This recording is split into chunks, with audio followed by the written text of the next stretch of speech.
Après la province de l'Estuaire, cette fois celle du Moyen-Ogooué avec la visite de l'usine de Siat reprise par Olam Gabon. Avec son rachat par Olam il y a 6 mois, l'ancienne raffinerie d'huile de palme de Siat Gabon, à Lambaréné, est entrée dans une nouvelle ère. S'il est encore trop tôt pour dresser un bilan de performance de l'usine sous le repreneur, il n'en demeure pas moins qu'elle est opérationnelle et fonctionnelle. Des années 80 jusqu'en 2004, donc Siat est venu prendre l'usine, acheter, et Siat a conservé les employés d'Agro Gabon. C'est pas pour rien, quand vous allez faire le tour, vous allez remarquer que nous avons des employés qui ont environ 30 ans d'expérience. Bon. Et ensuite, l'année passée, en 2016, en juillet, Olam a acquis par l'achat de la raffinerie de Lambaréné, le complexe industriel, et l'huilerie de Makouké et les plantations. Donc c'est en bref l'historique de cette usine. Et aujourd'hui, Olam espère faire des choses un peu plus, parce que nous avons commencé à construire les huileries à Mouila et à Awala, ce qui fait que la production sera un peu plus élevée. Et du coup, nous avons besoin d'avoir une raffinerie qui pourra produire les capacités donc nous exploitons dans les champs de plantation et les huileries. Nous produisons environ en moyenne 40 à 50 tonnes de savon, pur savon. Les marques que nous avons pris à Siat, nous avons pris de Siat. Vous arrivez à pur savon et cuisine. Le marché local, il est quasiment satisfait. Mais comme je vous le disais tout à l'heure, nous sommes en train d'agrandir et accroître notre production. Parce que vous savez, vous avez visité l'usine d'Awala et vous avez vu que l'usine et les plantations, ce sont des plantations d'une autre dimension, contrairement à ceux que nous avons achetés à Makouké, qui étaient exploités à Makouké et qui étaient raffinés ici à Lambaréné. Donc avec cette quantité, nous sommes obligés de produire un peu plus et de satisfaire le grand nombre et sûrement d'aller à l'international. Comme nous l'indique ici le chef d'atelier conditionnement huile savon de l'usine, l'acheminement de l'huile par voie fluviale est également envisageable. Journalièrement, l'usine de Lambaréné traite entre 50 et 60 tonnes d'huile de palme brute pour une production mensuelle d'environ 365 packs d'huile en production finie. Au niveau du savon, les chiffres sont tout aussi éloquents. De manière générale, le responsable de l'AM a soutenu que la capacité de traitement de l'usine de Lambaréné a considérablement augmenté. En termes de production, nous n'avons pas encore un an. Mensuel. Nous avons à peine 6 mois. Et journalièrement, nous traitons près de 50 à 60 tonnes d'huile rouge. Et mensuellement, nous avons près de 200 à 365 packs produits finis qui est mis en stockage dans nos magasins de produits finis, ça c'est en termes d'huile. Et en termes de savon, nous avons augmenté même la capacité de production. Au lieu de 10 tonnes jour avec Siat, nous sommes passés à 20 tonnes de production par jour en termes de produits finis en savon. Et non seulement ça, en termes de réception aussi, la capacité a augmenté. Comme vous le savez sûrement, Awala a une forte capacité de production en huilerie pour produire de l'huile rouge. Et tous les jours, nous recevons des camions de CPO. En termes de production, ça sont des prévisions parce que la capacité nécessairement va augmenter, non seulement dans les différents ateliers, mais aussi à la raffinerie. Il faut dire d'abord que nous avons reçu cette usine avec des personnes qui y travaillaient déjà. Donc Olam a préféré garder le personnel qui avait une certaine expérience et ce personnel, tout d'abord, est en majorité gabonaise. Ce qui fait que quand Olam arrive, Olam décide de prendre du personnel en surplus par rapport aux objectifs de production qu'ils ont. Donc, nous avons un processus d'emploi qui a commencé à une étape et qui est en train de se poursuivre. Il faut dire que nous travaillons également avec des frères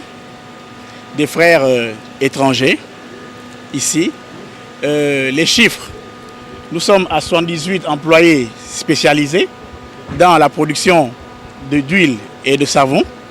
Et nous avons également 3 savonniers qui ont commencé à produire le savon depuis Agro-Gabon, ce que nous appelons des castes, parce que comme vous le savez peut-être, le savon, ce n'est pas un métier qu'on apprend partout, c'est un métier qui se transmet comme un héritage.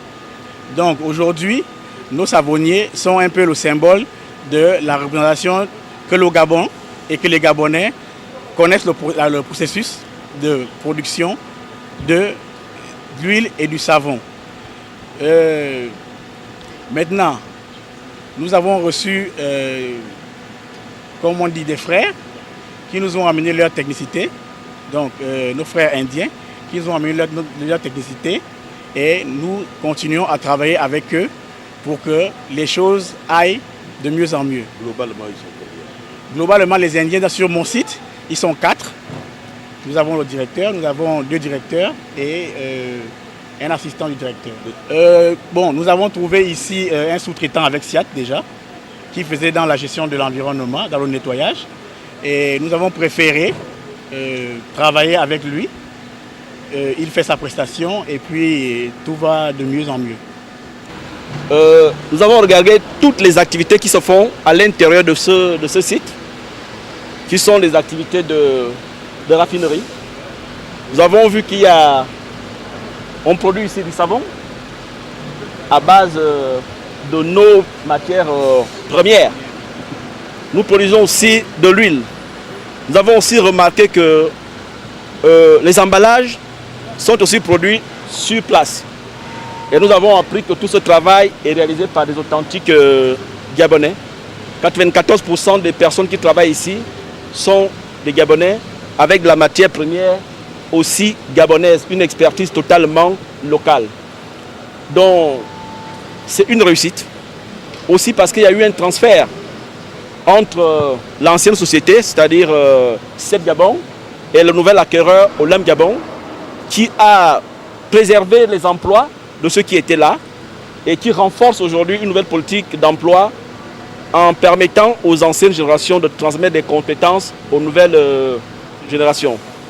Nous avons vu que les mesures de sécurité, partout où nous sommes allés, sont respectées. Je voudrais d'abord féliciter l'équipe parce qu'elle est gabonaise et l'encourager à aller plus haut parce que nous savons qu'il dépend de la production d'Awala et éventuellement de celle de Makouké et des autres plantations de lame et que cette production va aller crescendo. Nous espérons que nous allons très rapidement régler la question au niveau national, c'est-à-dire au niveau de la sécurité alimentaire, au niveau de la dépendance alimentaire. Aujourd'hui, c'est une réalité que le partenariat public-privé que l'État gabonais fait avec Olam commence à nous montrer des fruits palpables. Et ici, nous avons eu un fruit palpable et nous disons aussi aux autres entrepreneurs qui sont ailleurs que les Gabonais sont capables de faire des bonnes choses parce que ceux-là qui font ce travail ne sont que des Gabonais et dire aux Gabonais que vous aussi vous pouvez.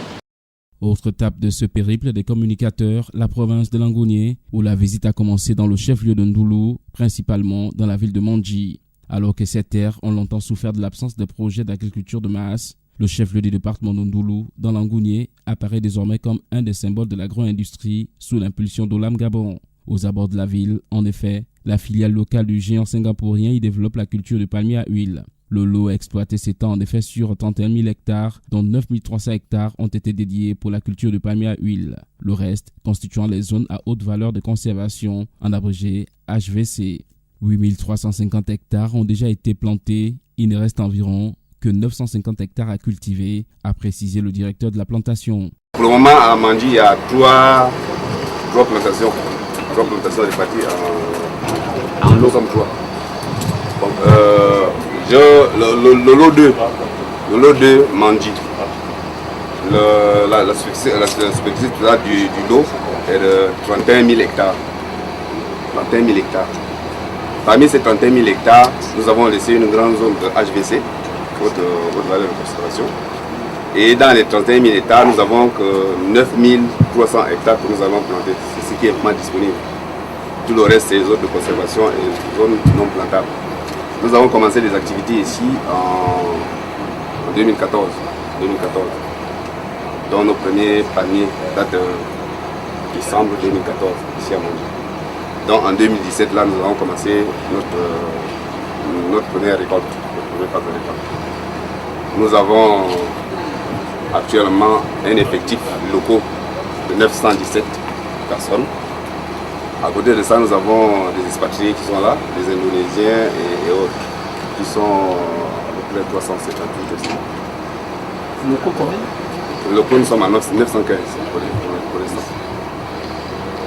Donc, comme je le disais, le lot est divisé en trois grandes plantations. Les trois plantations font les 9300 hectares. Michel Ekongo n'a pas manqué d'évoquer le volet social avec des actions posées par Olam Gabon au bénéfice des populations vivant dans les villages impactés par son activité. Les populations locales ont la priorité en matière d'emploi, a-t-il affirmé. Toutefois, a-t-il ajouté, compte tenu de nos besoins, nous avons cependant sollicité des ressortissants d'autres provinces pour renforcer nos effectifs. Cette main-d'œuvre supplémentaire issue de la Nyanga, du Wolintème ou encore du Moyen-Ogooué vient ainsi renforcer les effectifs existants pour un total de 915 employés gabonais. D'autant que la société est confrontée à plusieurs cas de défection d'ouvriers gabonais. Au bout de quelques mois, voire quelques jours, certains travailleurs s'en vont face à la difficulté de la tâche, a déploré Michel Ekongo. Par ailleurs, la multinationale compte également dans ses rangs une main-d'œuvre étrangère, essentiellement en provenance de l'Asie et estimée à 300 têtes. Au nombre d'actions d'Olam au bénéfice des populations des villages riverains, on note plusieurs réalisations à caractère social.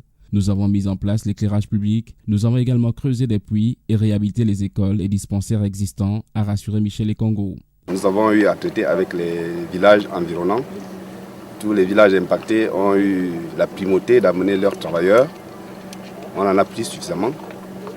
Mais compte tenu du nombre insuffisant dans ces villages, nous avons dû chercher dans toutes les autres localités du pays, notamment dans toutes les provinces, aller à la Nyanga, à la Ouévindo, au Wolintème, à l'Estuaire, jusqu'au Goué maritime. Ils sont venus de partout. Donc nous avons maintenant un effectif nous avons un effectif de 915 ouvriers locaux, travailleurs locaux, ouvriers et encadrement compris. Nous avons la collaboration de nos expatriés qui viennent essentiellement d'Asie. Ils sont 350, parmi lesquels nous avons les opérateurs de bulldozers, nous avons les conducteurs, nous avons ils font un peu de tout. C'est ce qui fait que nous puissions avoir ce que nous avons. À ce jour, nous sommes toujours dans le besoin parce que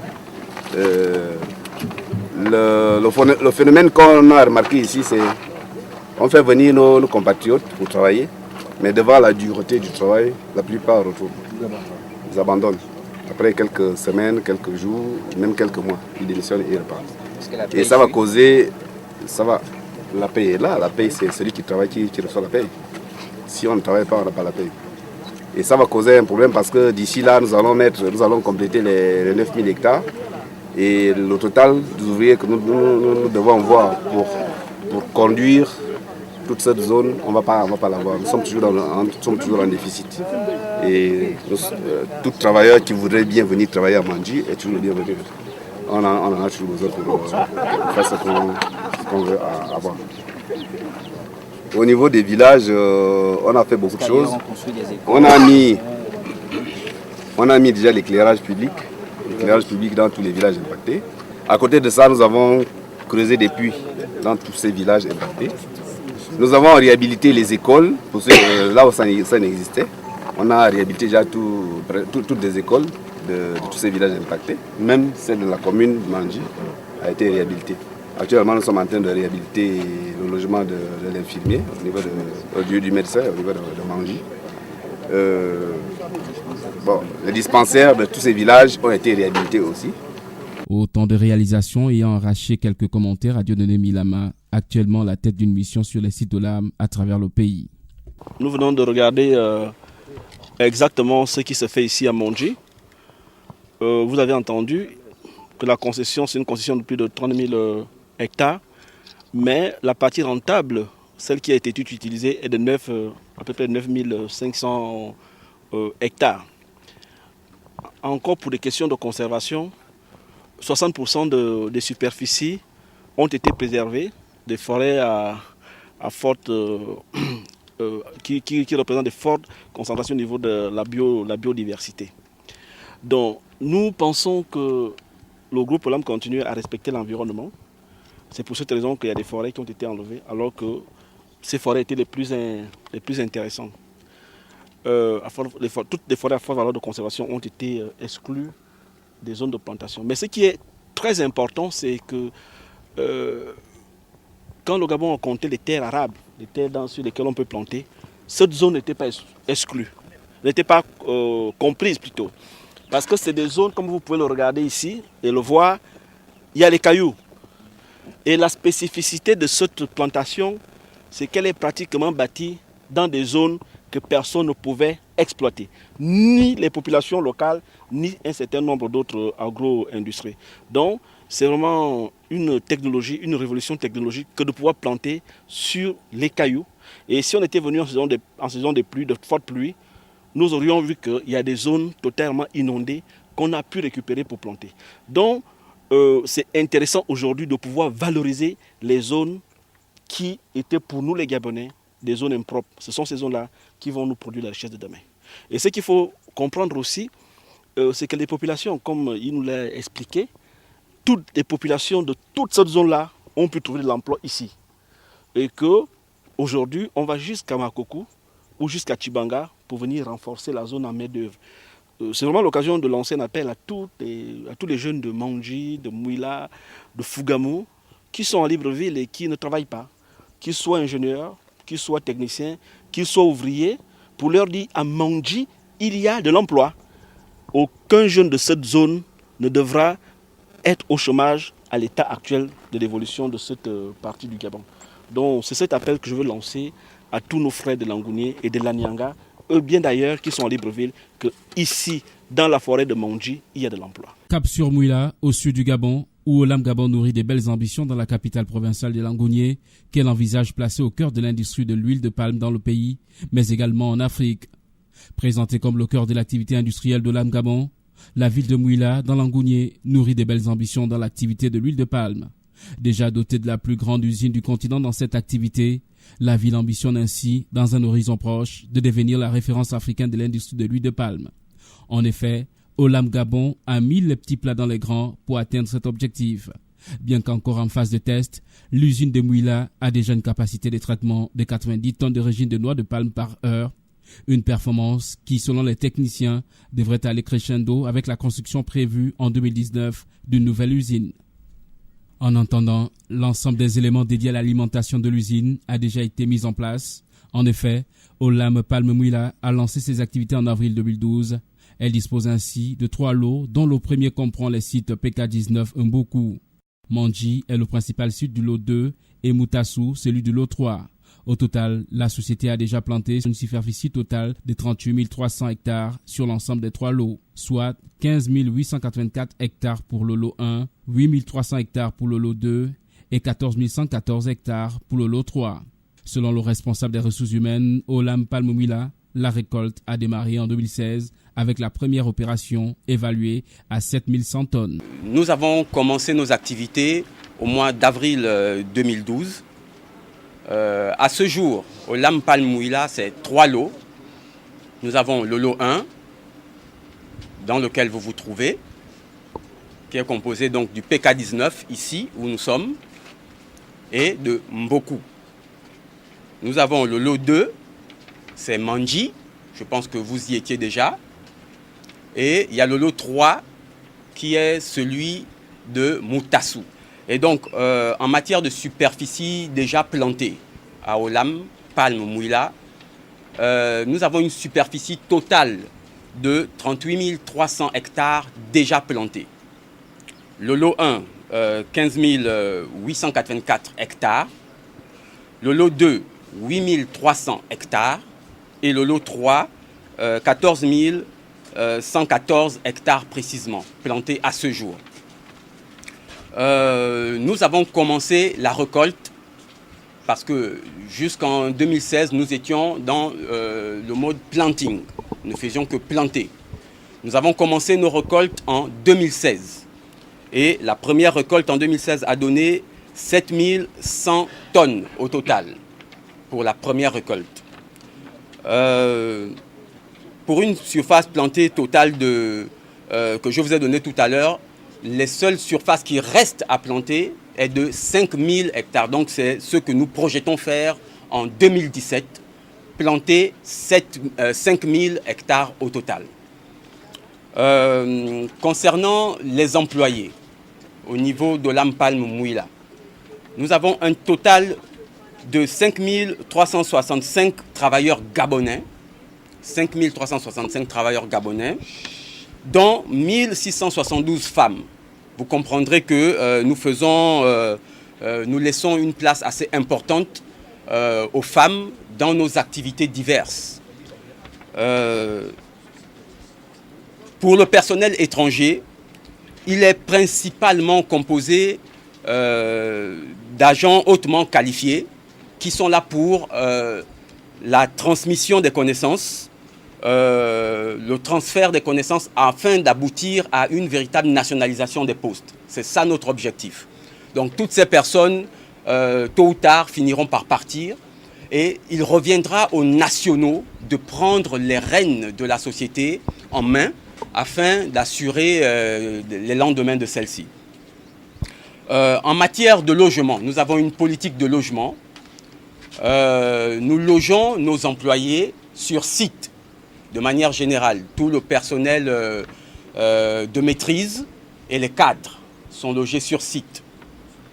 Donc, en ce jour, nous avons 90 logements au PK19 ici, sur place. À Mboku, nous avons 80 logements construits et à Moutassou, 50 logements construits. Les prévisions en matière de construction de ces logements sont les suivants. Pour le lot 1, normalement, nous comptons construire 900 maisons, 900 logements dans les années futures. Au total, ce que nous devons réaliser comme construction, 900 logements pour le lot 1.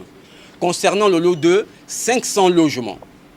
Et le lot 3, 1000 logements. Ce qui donne un total de 2400 logements qui devront être construits dans une projection plus ou moins courte.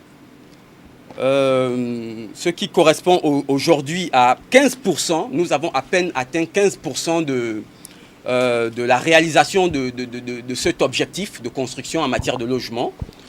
Et nous nous attelons à pouvoir, dans les années qui viennent, pouvoir accomplir totalement ce projet, ce vœu de pouvoir construire jusqu'à 2400 logements pour nos employés. En matière de santé, nous avons 2 infirmeries. Une infirmerie du côté de Mboku, donc pour le lot 1, et une infirmerie du côté de Moutassou pour ce qui concerne le lot 3. Concernant le lot 2, Mandji, où vous y étiez hier, l'infirmerie est en construction au moment où je vous parle. Donc d'ici peu, cela sera totalement réalisé. Nous avons une seule usine dans l'Ampalm Mouila. Une seule usine du côté de Mboku. Nous prévoyons construire en matière d'usine une autre d'ici 2019. Donc pour l'instant, c'est une seule usine qui assure la transformation de notre production. Donc voilà de manière générale, de manière globale et ramassée, la présentation d'Ampalm Mouila.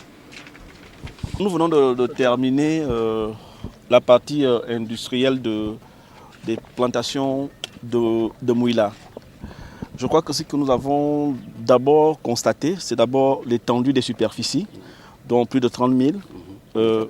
30 Oui, en effet, plus de 30 000 en tout cas. Plus de 30 000 hectares. On nous a dit qu'il y a 5 000 hectares qui vont encore être plantés en 2017. Qui seront plantés en 2017. Oui.